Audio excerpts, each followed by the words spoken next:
좀 진행이 사실은 될까요, 이제는? 법대로만 하면 별로 문제가 없는데 이게 강남이 올랐다. 다른 나머지 지역들은 어떻게 될까요? 다 따라가려고 하죠.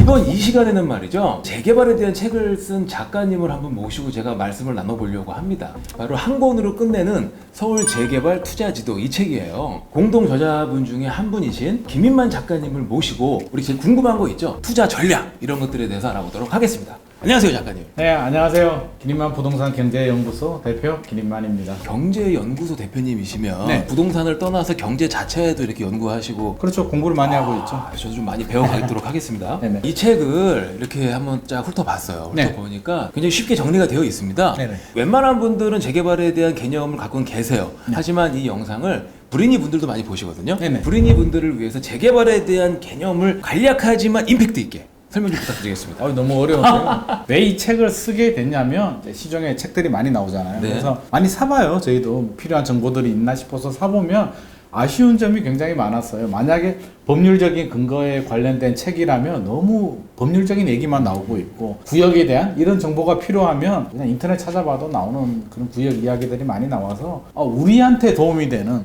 그러면 독자들한테도 도움이 되는 것이잖아요. 그래서 그런 책을 한번 써보자 해서 이제 썼는데, 기초가 튼튼해야 이제 거기서 한 단계씩 올라갈 수가 있어요. 그래서 도정법이라고 하잖아요. 네. 도시 및 주거환경 정비법이 이제 근간이 되는데, 세 가지 방법이 있습니다. 주거환경 개선 사업이 있고요, 재개발 사업이 있고, 재건축 사업이 있는데, 기반 시설을 근거로 해서 이거 진짜 살기가 너무 어렵고 총체적인 난국인 지역들은 주거환경 개선 사업이라고 해서 이제 공공이 개입을 해서 이렇게 사업을 하는 게 있고, 우리가 일반적으로 아는 재건축 재개발 사업은 주거환경 개선 사업보다는 조금 나은데 그래도 기반시설이 굉장히 열악한 지역, 강북을 예를 들면 우리 한남 뉴타운 있잖아요. 네. 저는 한남 뉴타운 갈 때마다 길을 잃어버리거든요. 네, 맞습니다. 골목 안에 들어가면 도대체 여기가 어디가 어딘지, 만약에 스마트폰이 없었다면 저는 진짜 이 길 잃은 아이처럼 못 찾을 정도로 굉장히 열악하잖아요. 그런 지역들은 어떻게 돼야 돼요? 아파트만 새롭게 지어버리면 도로나 학교나 여러 가지가 열악하잖아요. 구역을 전체를 잡아서 정비구역을 정하고 도로부터 학교부터 편의시설까지 아파트만 짓는 것이 아니라 기반시설 전체를 이제 갈아엎는다. 그런 사업이 재개발 사업이고요. 재건축은 주로 강남에 많이 위치하잖아요. 네. 왜 강남에 집중이 되냐면 강남은 신도시거든요. 우리가 신도시 하면 1기 신도시, 2기 신도시, 최근에 3기 신도시만 생각하는데, 강남이 왜 신도시냐면 1970년대 그 당시만 하더라도 강남이 굉장히 배밭, 콩밭? 예, 맞습니다. 논밭이었거든요. 그런 지역들 못 쓰는 땅이었어요. 한마디로 서울은 강북이었고요, 강남은 서울도 아닌 시흥, 군 이런 지역들이었거든요. 그래서 못 쓰는 땅을 이제 신도시 개발을 하게 됩니다. 그렇다 보면 신도시 개발하면 어떻게 됩니까? 나름대로 계획을 세워서 도로도 잘 만들고, 차가 워낙 많아서 문제지 도로가 문제가 아니거든요. 그런데 이제 시간이 지나다 보니까 주택이 노후화가 됩니다. 그 당시로는 최고급 아파트를 지었는데, 그러니까 최근에 압구정의 이야기 많이 나오잖아요. 맞습니다. 다른 건 다 좋은데 아파트만 오래됐어. 엄마 아파트도 그렇고요. 그런 지역들이 이제 정비 사업이 필요한데, 기반 시설은 좋은데 주택만 새롭게 짓는 사업이 재건축 사업이에요. 지역주택 사업이라고 있잖아요. 네네. 그걸 또 이게 정비 사업과 막 혼돈하시는 분들이 있는데, 지역주택 사업은 좀 별도로 주택법에 해당되는 특정 지역의 주민들이 힘을 합쳐서 그냥 이렇게 잘 짓는 사업이거든요. 그래서 좀 구분을 해야 되고, 가로주택 정비 사업이라고 들어보셨죠? 굉장히 유행인데요. 가로주택 사업은 법이 좀 다릅니다. 빈집 및 소규모 주택 정비 관련 특례법을 만들어서 소규모 주택 정비 사업이라고 또 별도의 법을 근간으로 하는 사업이에요. 그래서 13대 이런 주택들은 도정법을 적용하기에는 너무 어렵단 말이에요. 그래서 소규모 주택을 하는 특별법을 만들었기 때문에 정리를 잘해 둘 필요가 있을 것 같습니다. 제 생각엔 이래요. 그동안에 강남에 있는 재건축 단지들이 사실은 이전에 재건축이 진행됐어도 충분한 그런 이력을 갖고 있는데, 이제 이게 부동산 시장이 주는 여파가 굉장히 큰 거죠. 그러다 보니까 그렇죠.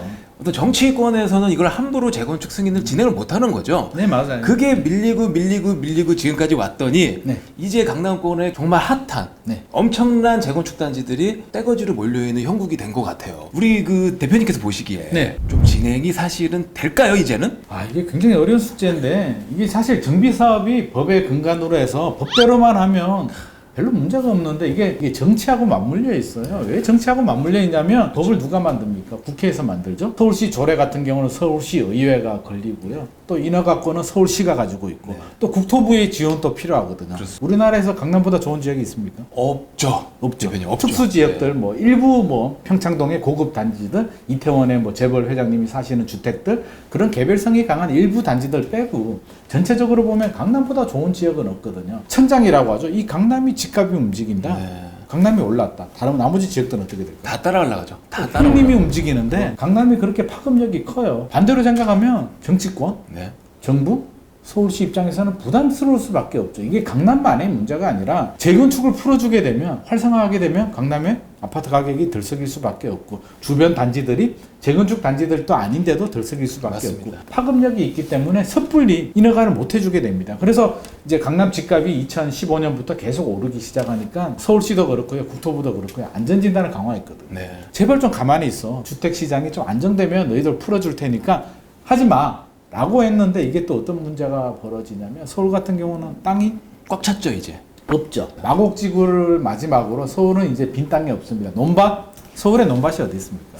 뭐 논밭 같은 게 있어야 밀고 새롭게 짓는데 서울은 꽉꽉 차서 이제 1000세대 이상 아파트를 지을 땅이 없거든요. 결국에는 재건축, 재개발, 뭐 또 소규모 이런 정비 사업이 아니고서는 답을 찾을 수가 없는데 또 하나의 문제는 공급이란 말이에요. 네. 인구는 1000만 정도 되는 도시에 땅은 없고 근데 공급은 계속 필요하고 다른 지역하고 달라요. 서울은 특수 지역에서 서울의 아파트를 누가 사느냐 이렇게 보면 20-30%는 외지인들, 지방이라든지 심지어 미국에 계시는 분들도 잘 모르잖아요. 그럼 교포분들이 저한테 가끔씩 연락이 오거든요. 어디 하고 싶냐라고 하면 모르니까 그냥 강남 용산이거든요. 이렇게 굉장히 상징성이 큰 지역이기 때문에 서울은 섣불리 풀어줄 수도 없는데 또 안 풀어주자니 최근에 몇 년간 묶었잖아요. 네. 그러다 보니까 이제 공급 문제가 벌어집니다. 근데 작년까지는 공급 물량이 괜찮았거든요. 네네. 왜 괜찮았냐면 정비 사업이 굉장히 시간이 오래 걸리잖아요. 작년까지 나온 입주 물량이 언제 개발 사업을 했냐면 이명박 정부나 박근혜 정부 때 정비 사업을 했던 지역들이 입주 물량이 나왔는데 우리가 한 2017년 문재인 정부 출범하면서 이제 규제를 굉장히 강화했잖아요. 네. 그때부터 사실은 정비 사업이 제대로 추진이 안 됐고요. 또 우리 박원순 시장 전 시장께서